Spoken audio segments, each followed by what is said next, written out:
आरोपींकडे कोणती शस्त्र होती याबाबतची कबुली आरोपी सुदर्शन घुलेंनी दिलेली आहे, माहिती देऊ केलेली आहे। प्रतीक घुलेच्या हातात लाकडी काठी, महेश केदारच्या हातात लोखंडी रॉड तर जयराम चाटेच्या हातात कोयता होता, याची कबुली सुदर्शन घुलेनं दिली। सुदर्शन घुलेच्या दोषारोप पत्रामधील जबाबातून हे सत्य समोर आले। तसंच खंडणीसाठीच्या बैठकीत घुलेही होता, याची कबुली त्यानं दिली।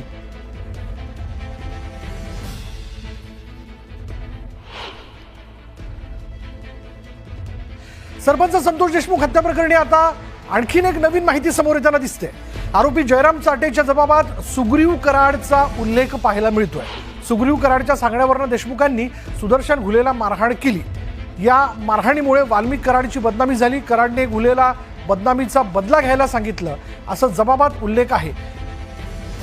हा बदला घेण्यासाठी आज आपण सरपंच संतोष देशमुख यांना उचलून त्याला चांगली अद्दल घडवायची आहे, असा स्पष्ट उल्लेख जयराम चाटेच्या जबाबात आहे। त्यामुळे सुग्रीव कराड कोण असा प्रश्न उपस्थित होतोय।